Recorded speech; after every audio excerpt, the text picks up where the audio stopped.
What a view! What a view! Kay ganda, oh, wow! So amazing. Perfect place. Really a perfect place. And it's not just a perfect place.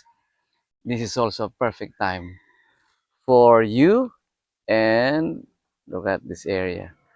It's also a perfect time right here in this perfect place for you and me for have this legendary moment. This is your Guyanil, your coach Neil, your pambansang pain reliever, and I have something that's so special for you. Say what, Kuya Neil? I've listened to so many talks, actually messages and inspirational talks sa churches, sa school, seminars and workshops, even in sales presentation. But you know what? Say what, Kuya Neil?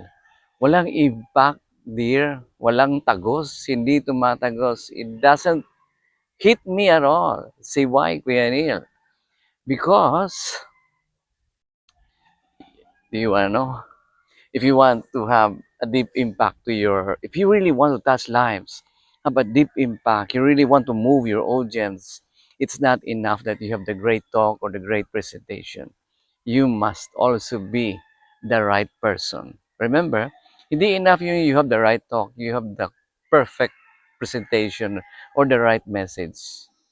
It's not enough. You must check your character, integrity, credibility. Are you the most credible person to make that presentation, to make the talk?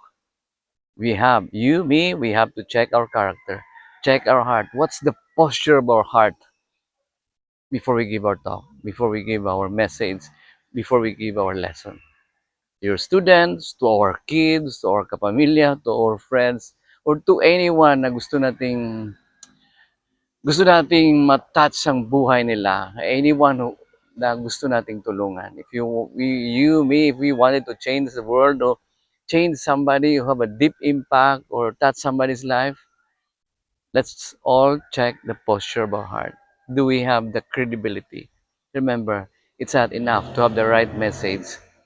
We must also be the right person for that message. For us, for you, for me, to have a deep, bigger, and wider impact. You take care. It's legendary moment. I'll see you again next time.